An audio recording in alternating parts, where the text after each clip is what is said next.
Yes, good morning everyone. So today we will discuss about arithmetic mean. Arithmetic mean. So this is one type of measures of central tendency. So what is arithmetic mean? Arithmetic mean it is denoted by x bar because we take x as variable and its arithmetic mean is x bar. So basically what is the formula of arithmetic mean? It is the sum of all observations divided by total number of observations. Or you can say what is the definition of arithmetic mean? Arithmetic mean is it is obtained by taking sum of all observations or all variables divided by the total number of variables. So we have three methods to find out the arithmetic mean. First is direct method, second is shortcut method, and third one is step deviation method. So first of all we will discuss about direct method. In case of direct method, we have three series: individual series, discrete and continuous series. For all these three series we can apply these methods, direct method and shortcut method, whereas step deviation method is only implemented for continuous series. So first of all we will discuss direct method. So direct method for individual series, how can we find out x bar? X bar it is equal to summation of x upon n. So we will take here sum of all observations and divide by total number of observations.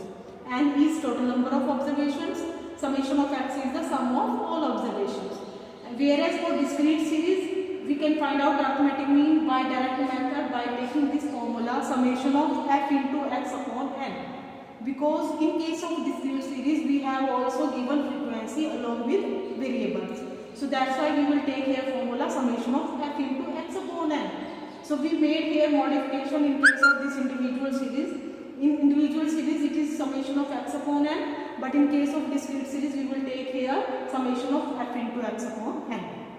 And what will be n in case of discrete series? N will be total number of observations of sum of frequencies. Similarly, in case of continuous series, when we have given the variables in form of class interval, in that case x bar, that is arithmetic mean formula by direct method, will be summation of f into m upon n. F is frequency, m is mid value of each class interval, and n is again sum of frequencies. So if we take example of this individual series and discrete series, one example we take here for individual series, x variables are given to you 10, 20, 30, 40, 50. So this is our individual series because in this case individual series of variables are given to us. There is no frequencies mentioned here. So we will, so in case of individual series, what is the direct formula? This one, x bar is equal to summation of x upon n. So according to this formula, we have to find out two terms here, n and summation of x. So what will be n in case of individual series? Just you have to count all number of variables. So 1, 2, 3, 4, 5. So n will be in this case 5. N is equal to 5. Next term we have to find out here summation of x. So we will take sum of each variables of this column. So 10 plus 20, 30, 30 plus 30, 60, 60 plus 40, 100, 100 plus 50, 150. So summation of x will be 150. So now we will put these two terms in formula of this x bar. So x bar is summation of x upon n, summation of x is 150 and is 1. So for this question, for this numerical x bar will be 30. So you will write here formula summation of x upon n, summation of x is 150 and n is 5. So x bar it will be 30. So this is the arithmetic mean for this individual series. Similarly, we can take one example for another series, that is discrete series. So in case of discrete series, we have given frequency also along with variables. So x is given to us 10, 20, 30, 40, 50 and frequency is 3, 5, 2, 7, 1. So you will take the addition of frequencies to find out the total number of observations. So n will be 18 here. 3 plus 5, 8 plus 2, 10, 10 plus 7, 17, 1 plus 18. So n will be 18 here. So according to formula, another term we have to find out here summation of f into x. So we have given x and f in our question. So we can find out f into x.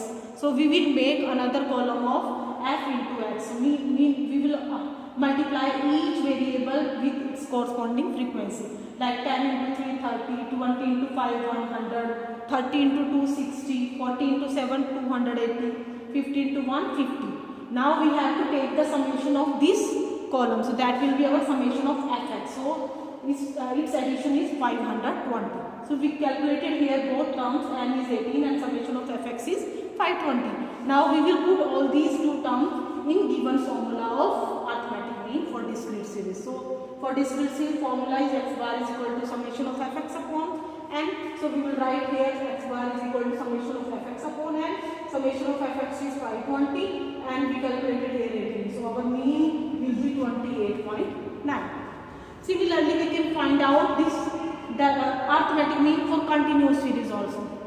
Like if I convert this discrete series into continuous series by taking example 0 to 10, 10 to 20, 20 to 30, 30 to 40, 40 to 50. Now this is our continuous series because in this case x is given in form of class intervals. So what will be the difference in this case, in case of continuous series from discrete series? As in case of discrete series, we take here multiplication of f into x. Now in case of continuous series, we have not given any single number of x. That's why we cannot multiply frequency with variable. So for this we have to find out mid value of each class interval. So how can we find out mid value of each class interval? Lower limit plus upper limit divided by 2. So its first mid value will be 5. Next mid value will be 15. Next 25, 35, 45. So we can find out mid value of each class interval by taking formula lower limit plus upper limit divided by 2. So now in next step we will find out product of f into n. Now we will multiply these terms, frequency with mid value, 3 into 5, 5 into 15, 2 into 25, 7 into 35, 1 into 45. So we will calculate all these values, then we will take their summation. That will be our summation of fm. Summation of fm. Whatever it will come, we will write here both terms in this formula. So x bar for continuous series is summation of fm upon n. So n will be same, that is frequency, sum of frequency, that is 18 here, and we will calculate here summation of fm. Then we will put these two values in this given formula, and by this method we can find out the mean for this continuous series also. So that was our direct method. There are another methods also, shortcut method and step derivation method. So in next video we will discuss our other methods. Okay, thank you.